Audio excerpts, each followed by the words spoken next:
Welcome to the Making Sense podcast. This is Sam Harris.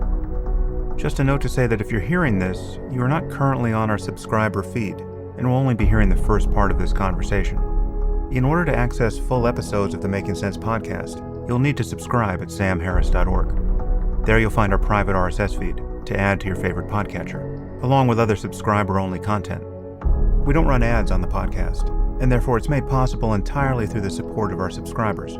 So if you enjoy what we're doing here, please consider becoming one.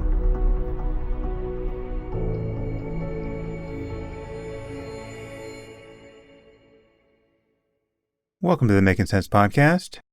This is Sam Harris. Today I'm speaking with Graeme Wood. Graeme is a staff writer at The Atlantic, and he's the author of a wonderful book on the Islamic State titled The Way of the Strangers: Encounters with the Islamic State.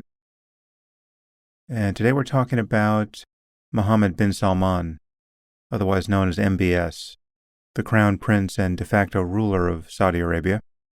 We discuss the murder of Jamal Khashoggi, the rather astounding imprisonment of Saudi elites in the Ritz Carlton, MBS's recent reforms in Saudi Arabia, and his Vision 2030 campaign, Saudi relations with Israel, the posture of the Biden administration, energy policy, Saudi efforts to deprogram jihadists, the strange case of Musa Cerantonio, John Walker Lindh, the current condition of the Islamic State, and then Graeme and I talk about the war in Ukraine and Russian propaganda, how Finland has made itself invasion-proof, and other topics. Anyway, Graeme is always great. I hope you enjoy it. And now I bring you Graeme Wood.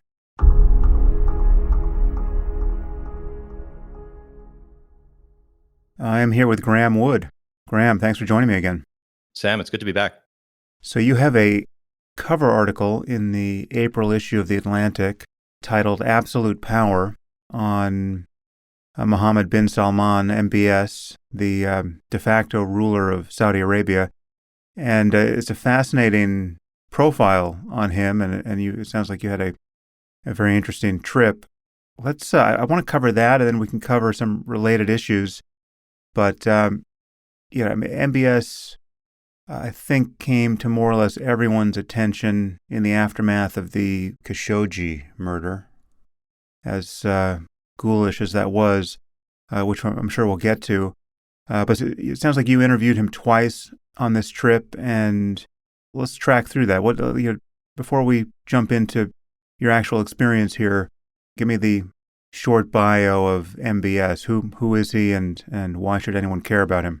So MBS is first and foremost the son of his father, who is King Salman, who's in his late 80s and enjoying a very soft final few years as king of Saudi Arabia. And every one of the kings of Saudi Arabia since the founding king have been sons of King Abdulaziz. So they've just been getting older and older. And MBS, now 36 years old, is the first of his generation to be in line for the throne, really in line for the throne, where he's almost certainly going to become king. And so his father has put him in charge of the country for the last 5 years or so. And he has been in charge of a great big modernizing effort, trying to bring the country into the 21st or maybe at least the 20th century. So integrating it with the global economy and reforming it in almost every way except for the political, which is why he will remain when he's king, the absolute monarch of Saudi Arabia.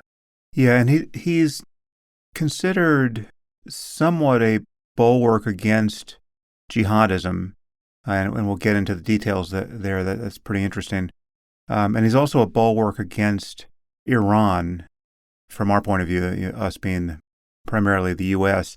We'll get into the jihadism piece, but what's your view of the geopolitical balancing act that we're doing or may yet attempt to do between Saudi Arabia and Iran? Well, Iran, this is part of the question about jihadism, because Iran is an avowedly jihadist state of a very different sort. It's a Shia jihadist state. And Saudi Arabia, although it's produced a very large number of Sunni jihadists, has been an enemy of Iran since Iran's conversion into a jihadist state in the late 1970s. So when we say that MBS is an enemy of jihadism and an enemy of Iran, that is all true, with a few asterisks, and it's pretty important that that the United States has allies in the region who are opposed to Iran moving against it. Now, of course, the issue is that it's an extremely imperfect ally. That Saudi Arabia is not a democracy, doesn't share very many of our values, and so any deal that we make with them as an ally against Iran is going to be one that we have to really pinch our noses and make. So that's the sort of devil's bargain that we've had throughout the history of Saudi Arabia, and pretty acutely with MBS. Yeah. Well, so let's come to the man himself. So there was a passage in your article that jumped out at me. Again, you interviewed him twice, and you wrote of this encounter: difficult questions caused the Crown Prince to move about jumpily, his voice vibrating at a higher frequency.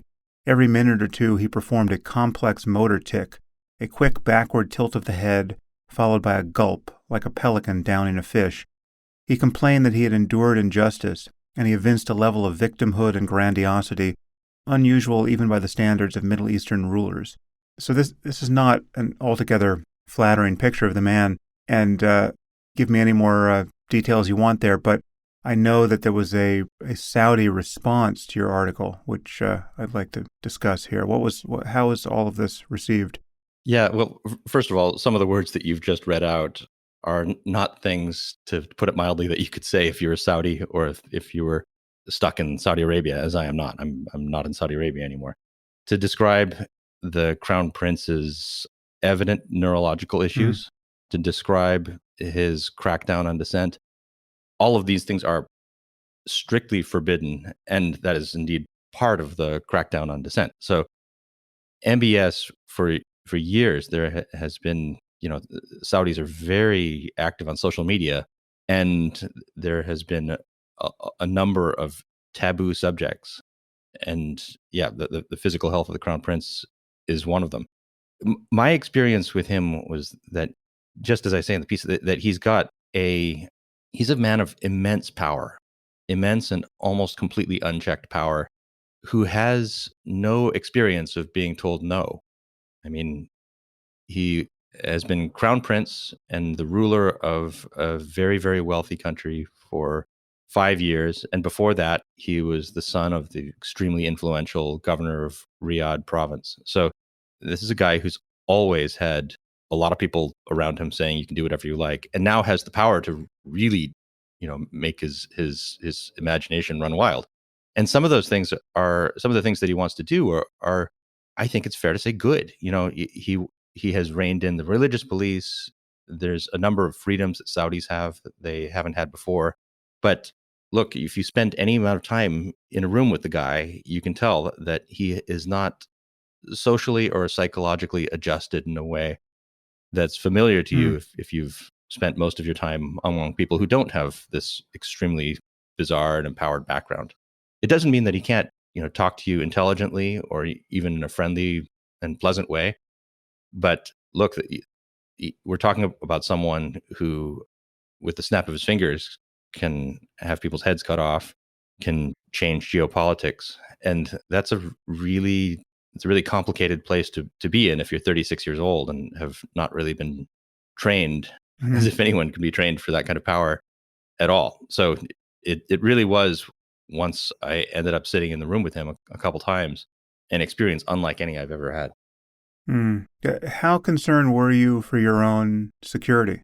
Not very. I mean, I knew Jamal Khashoggi personally. I'd spoken to him just weeks before his death. So, I was... So let's remind people who Jamal was in this context. Yeah, Jamal Khashoggi was a longtime writer, figure in the Saudi government and in Saudi media. He had worked for the Saudi government as a press attaché in DC and in London. And about the time that MBS came to power, his patronage just dried up completely. All the people who he was relying on to be his champions within government were pushed aside in favor of MBS's people. So Jamal went into exile. He got a column and wrote a few columns for the Washington Post. And in October 2018, he went to Istanbul, whose government, an Islamist government, was supporting him. And when he went into the Saudi consulate in Istanbul, he never came out. And all we know is that he was murdered there by henchmen of the crown prince, and that his body's never been found. And it probably was cut to smithereens and flushed away somewhere. Mm. So when I went to see MBS, of course, I was thinking about the fact that, one of the most prominent Saudis I knew before had been physically disintegrated at the behest of this guy. And that person was, a Washington Post writer, a contributor to the Washington Post, as I have been too. So, yeah, I was, of course, it crossed my mind. Who knows what's going to happen in this interaction? On the other hand, it's also just objectively true that MBS and his reforms for Saudi Arabia were set back by years, maybe permanently, because of what he did to Jamal Khashoggi. He had no idea that this was going to be the outcome of that assassination. And so, to say the least, if I disappeared into a meeting with MBS and never showed up again, or was next seen with fewer fingernails or toes than I came in with, then that too would set back the image of MBS as someone who can be dealt with and who can be understood by and worked with by the West. Yeah, we should say in this context that MBS denies having had anything to do with the murder of Khashoggi, and he even denied, however implausibly, ever reading any of his articles. And he said that Khashoggi was not even in the top 1,000 of people who he would want killed, which was kind of an interesting way of framing his total non-involvement in this. But so you publish this article, and then you get some response from the Saudis, I think one of which included, "You will never be allowed in Saudi Arabia again." Well, first tell me what happened there, and I'm just wondering if you have any security concerns subsequent to publishing this. I mean, we have, quite famously, again, people may have forgotten this, but, MBS seems to have hacked Jeff Bezos's cell phone, right? I mean, so it's like he can reach out and screw with people, apparently, at some distance. What are your thoughts on that score? Yeah, so the Saudi response was, at first, they were unsure what to do with it, because the first thing to know about MBS is, in the last few years, is that he's been hiding.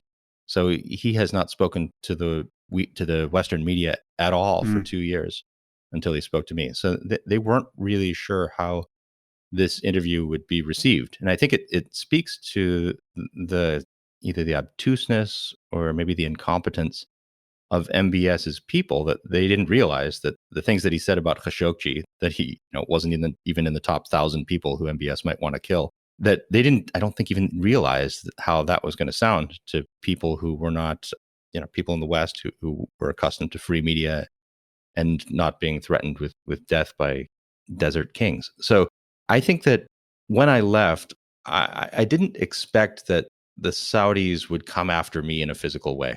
I thought there was a possibility, maybe even a likelihood, that my phone was hacked. So I took steps to make sure that didn't happen. Physically, I felt pretty safe. Now, in social media and in unofficial ways that the Saudis can reach you or let you know that they're thinking about you, there were plenty of reasons to think that I might be concerned about how things were going to go. I mean, there were videos that came out of Saudi Arabia with my picture and Jamal's asking, "Oh, after this interview, will Graeme Wood be the next Jamal Khashoggi?" No, I didn't think that was going to happen.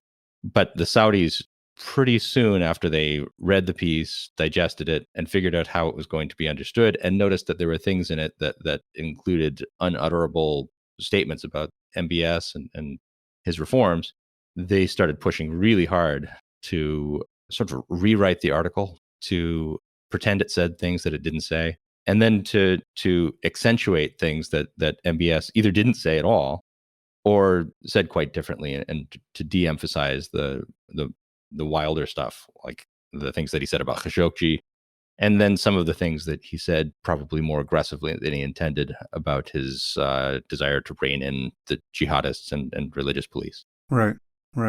Well, as far as a raw expression of power, and sociopathy, it's hard to beat what he did in 2017 when he imprisoned some of the most powerful people in Saudi Arabia in the Ritz Carlton. Describe that episode. What was happening there? Yeah, the Ritz-Carlton episode was one of the most amazing things that's happened in world politics for quite some time. I mean, I've stayed in the Ritz-Carlton. I tried to order a pizza there, and they said there's a one on the menu that costs $250 for a personal pizza. So this is every inch of it is the Ritz. It's a 5-star, 6-star. I don't know if there's 7-star, but it would be it hotel. And MBS suddenly, like overnight, turned his government into a full prosecutorial machine where all sorts of people, including the richest, most powerful people in the kingdom, were taken to the Ritz, imprisoned there, and then told, we know you're corrupt. You're going to make a deal with us. You're going to give back, let's say, 90% of what you stole. Otherwise, we'll turn it over to the prosecutors, the real prosecutors, not the ones who are nice and take you to the Ritz, but the people who take you to, not 7-star hotels, but real jails. And we'll see what they do with you. So in other words, he was willing to cut a deal with various people who, many of whom were members of his own family, who he thought had been corrupt, and he claimed had been corrupt. And some of them almost certainly were. So we're talking about people who were accused of stealing literally billions of dollars from the Saudi government. And they were all told, make a deal or the consequences will be dire. Now, of course, you can phrase this in different ways. And the MBS would like everybody to know that he was being gentle. This is the nicest way to deal with this. Other autocracies, let's say the People's Republic of China, would just shoot people in the back of the head. They would just take that money. There would be no Ritz. And I was told that his advisors presented that as one of the possibilities. Either just go and kill everybody who's been stealing from the treasury, or just kill a few people who were extremely prominent citizens. Instead, he like he likes to put it, I took the gentler route and allowed people to negotiate. But of course, there's no negotiating with the Crown Prince of Saudi Arabia. I mean, he basically controls everything about what the Saudi government does. And so for the next month or so, the Saudi government did nothing but try to get as much dirt as possible on these people, present them with dossiers of what they thought they had stolen, and then tell them to cough up money. So you find people like Al-Walid bin Talal, who's the richest man in Saudi Arabia. And sure enough, he emerges from the Ritz. He seems unable to travel anymore. He made some deal whose terms he will not disclose. And when he's been interviewed about what happened in the Ritz, his voice does not sound like the voice of a man who's at liberty to speak of every detail. So in other words, even though it was the Ritz, they didn't make it easy on those who were interned there. Is he still unable to travel? As far as we can tell, I think he has traveled within the region, so to very stalwart Saudi allies like the UAE. But Al-Walid bin Talal is someone who, in the past, you'd see in New York, London, Saint-Tropez. And now, no. This is a man who's, got not quite Bezos level money, but, the order of magnitude would be like Mike Bloomberg money. And now he can't go anywhere. Yeah, and he's someone who I think I've seen profiled on 60 Minutes, and he's a very cosmopolitan person. Yeah, he owns like a big chunk of, or has owned big chunks of things like Twitter and Citibank. He's like a major wheeler and dealer who's got friends in high places. And so if you can twist the screws in a way that gets him to be afraid of his future, then that means, yeah, you've shown that you have real power.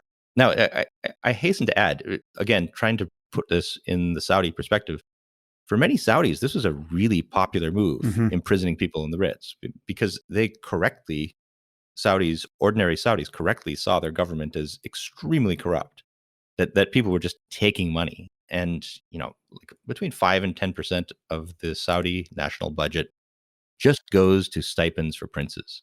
So if you're an ordinary Saudi and you see that, then you have reason to believe that the government is not on your side, is being just milked constantly by powerful people. And so what they saw was the Crown Prince finally doing something about that.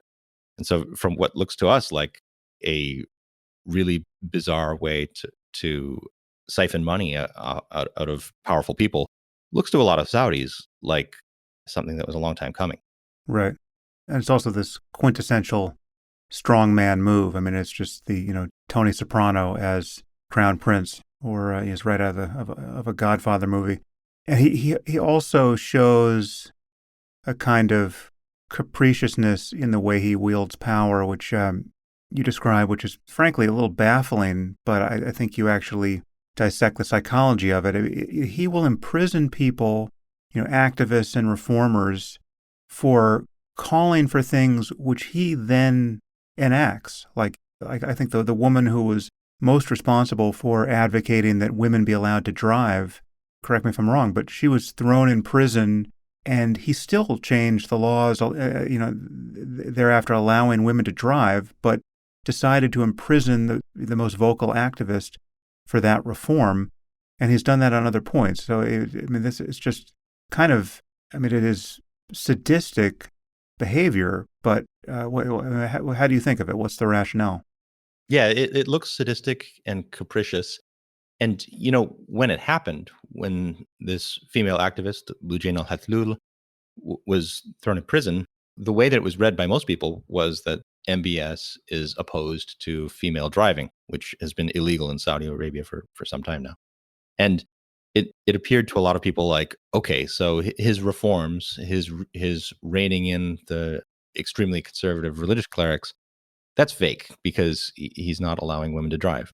And then it turns out just very soon afterward, he allows women to drive. And he says now he wanted to change the law earlier. He wanted women to be able to drive long before Loujain al-Hathloul was imprisoned for calling for that. So why would he imprison someone who's calling for something that he himself was pushing for from the inside?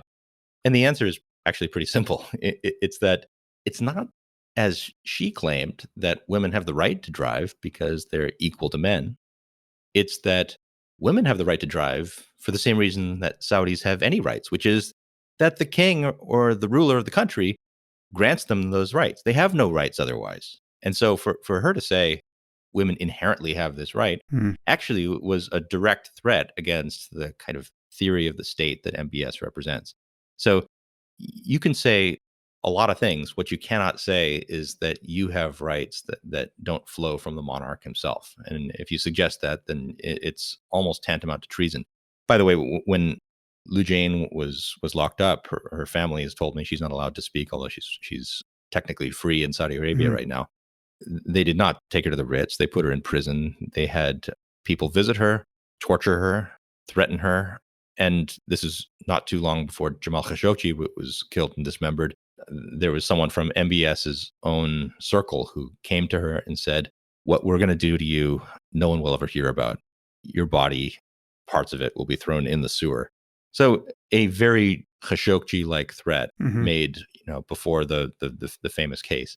So it was not just a slap on the wrist for someone who mildly offended the crown prince. It was someone who agreed with the crown prince about the gist of the policy and who was being threatened with death and dismemberment. What is the logic of torturing a prisoner out of whom you're not trying to get any information?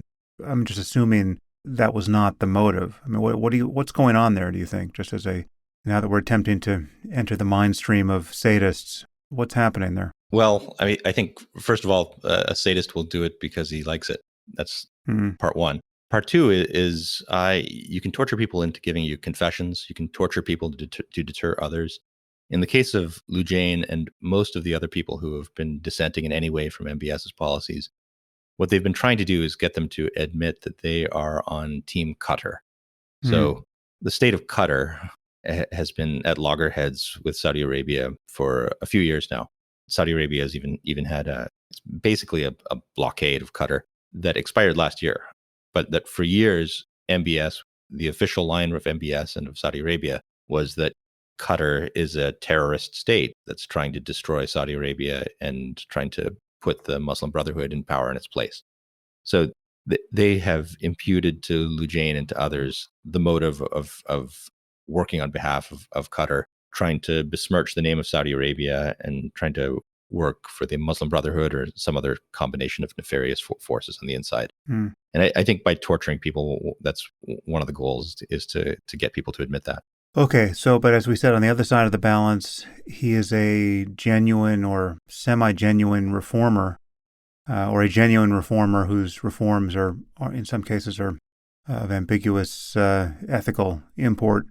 What is the Vision 2030 campaign, and in what ways is he reforming beyond allowing women to drive?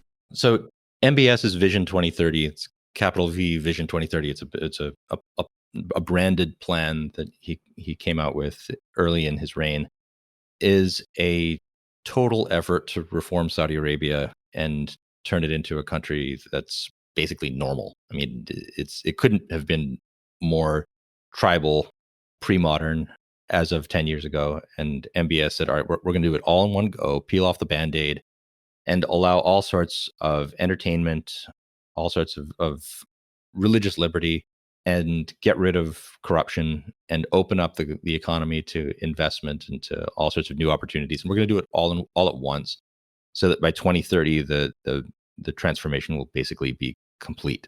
So it's a pretty extraordinary plan. I mean, I don't think, because it's being run by a possibly sociopathic autocrat, that we should dismiss it too quickly. Like Saudi Arabia before, just to give a sense of what it was not just corrupt. I mean, there were all sorts of things that you just couldn't do there. Women couldn't drive, for one thing. Women couldn't travel. There's a guardianship law that pretty much just said if you were a woman and you tried to show up at the airport with your passport and go somewhere, you would just be turned away. You would have to have a male guardian, basically a babysitter from your family, who would allow you to go. Otherwise, no. There were no movie theaters. There still is no drinking, although MBS strongly hinted that that would be in the future for Saudi Arabia. And there were these religious police, these hairy guys in capri pants who would go around every major city and thwack at you with a stick if you weren't doing Islam in the way that they liked. So this is a really, really backwards place. I think even MBS himself would probably admit that. And the idea of 2030 is that by 2030, Saudi Arabia will be like Dubai, only more so. That it's going to be totally modern. You'll have all the latest, concerts and movies, and people will go there because they see it as the place where the economy is going to boom in the future. And all that MBS has been doing by his light is trying to make that happen. He says, look, you can whine to me about political freedoms, but what Saudis want is Vision 2030. And maybe political freedom someday, but for them, it's way more important that we no longer be a backward theocracy, and that we be more like Dubai or some other modern state. And he's opened relations with Israel, right? Not officially. So the UAE and Bahrain have normalized relations with Israel, exchanged ambassadors, and Saudi Arabia hasn't done that yet. Now, there's clearly contact between the two countries, and I wouldn't be surprised if it happened in the next couple of years. The fact that Saudi Arabia has the holy places of Islam, Mecca and Medina, and that the transformation of the country into a more secular place, it just isn't complete. So I think that's made it very difficult for relations to move quite as fast in the case of Israel. But he told me pretty clearly that he sees Israel as a potential friend and not as an enemy, which in itself is a pretty wild thing to hear from a presumptive king of Saudi Arabia. So what do you think we, by we I mean, I guess the U.S. here, should do in light of this? Because currently the posture is overtly hostile between the Biden administration and MBS. And I mean, very much, this is the knock-on effect of the murder and dismemberment of Khashoggi. And I think as you point out in the article, we have an example of someone like Assad in Syria, who was once celebrated for his modernizing tendencies. What do you think, just to take it from the present forward, what do you think Biden's posture should be with respect to MBS and what he's doing? Well, I think, first of all, the Biden administration's posture toward MBS seems to be, we wish he didn't exist, and if there's a way for him to no longer be crown prince, we would like to see that happen. So this to me seems, especially after having gone to Saudi Arabia 7 odd times during MBS's rule and seeing how entrenched he's gotten during that time, that posture toward MBS seems like total wishful thinking. That is, one Saudi foreign policy guy said to me, look, if that's the Biden administration's view, then they need a psychiatrist. They don't need an IR specialist. So it's just not going to happen. So my view is that, look, the Saudis, they are never going to be, in their form of government, in their morality, compatible with mine. I'm an American liberal, small d Democrat who believes, I believe in democracy, and they're never going to be democratic in my lifetime. That's my view. So what I think we need to do is figure out what are the pathways that we can encourage that move Saudi Arabia in directions that satisfy us, realizing that it's never going to get all the way.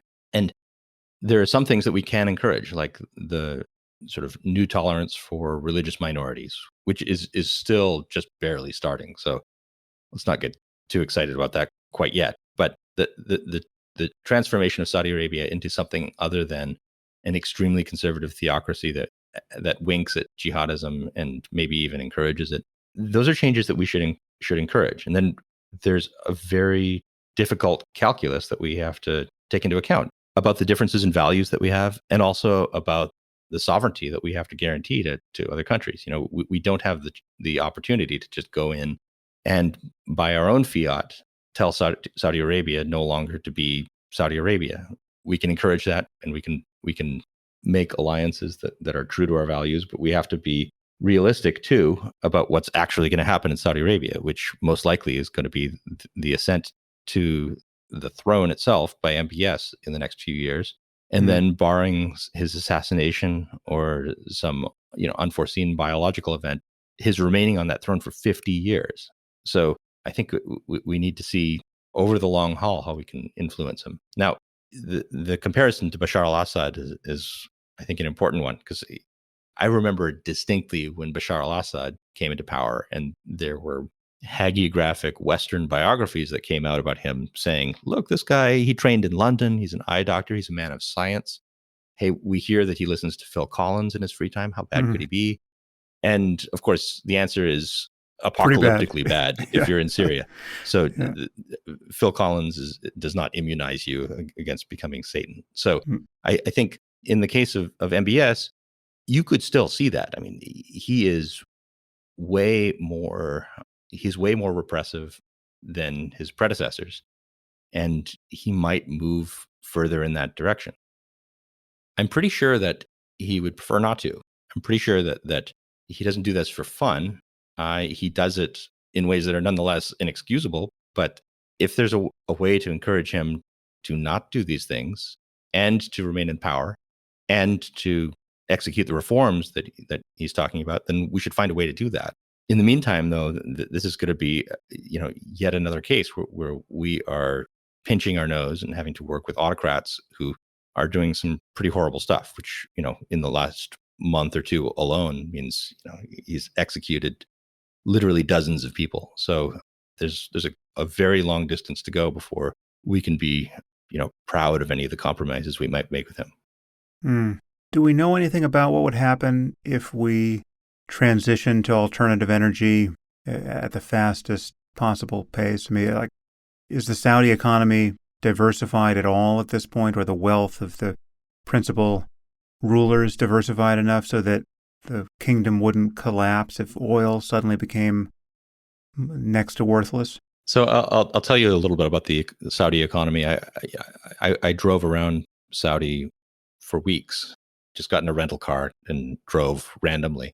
And I could see that they were making efforts to Saudaize, to nationalize the economy, which basically means getting Saudis to work for the first time, because the Saudi economy for years has been pretty much sucking oil out of the ground and selling it, which they do very, very well and usefully for the United States and others. So when driving around, you could see Saudis working in positions where they had clearly never worked before. In fact, they'd never worked anywhere before. So you'd go to like hotels and find Saudis at the front desk doing a hilariously piss poor job trying to check you in at the hotel. And then, some Egyptian guy who had probably done that job for the previous 15 years would eventually hear the commotion at the front desk as I was trying to check in, and then say, oh, let me help you and give you the rate card or whatever I was asking for. And so the ability of Saudis to just turn on a dime from a petro rentier state to a diversified economy, I think that's open to doubt, and I haven't seen it actually working. Although the effort is clearly there, they're really trying to make that happen. But no, for the foreseeable future, Saudi is going to get all of its leverage and most of its money from sucking oil out of the ground, and you can see that to this day, like MBS and his stance toward Putin. Where does he get any of his power? It's because he has this nearly unique ability to pump more or less oil according to his wishes on that day. So that's going to continue to be the case. And a turn toward alternative energy cannot possibly happen fast enough to prevent him from having that kind of power. Okay, so what of his fairly surreal efforts to deprogram jihadists in prison? How in what do they consist, and what was your interaction on that front? This was something I did not expect at all. So there's a very famous prison in Saudi Arabia called Higher Prison, just south of Riyadh. And one of MBS's advisors said, "Why don't you go take a look at Higher?" And I'm a big jihadism nerd. Spent a lot of time looking at Al Qaeda and ISIS. So he said, "You'll find plenty of ISIS guys there who will be willing to talk to you." And it was true. There were more Al Qaeda than ISIS, but there was both there. What the Saudis were doing with them just defied belief, though. And I say this all with a great big caveat that I was speaking to people who were in prison and who, the moment I left, would be subject to the whims of Saudi government jailers. So who knows what they really believed. But I will tell you what was actually happening on the ground, which was that they had decided, after years of trying jihadist deprogram. If you'd like to continue listening to this conversation, you'll need to subscribe at samharris.org. Once you do, you'll get access to all full-length episodes of the Making Sense podcast, along with other subscriber-only content, including bonus episodes, NAMAs, and the conversations I've been having on the Waking Up app. The Making Sense podcast is ad-free and relies entirely on listener support, and you can subscribe now at samharris.org.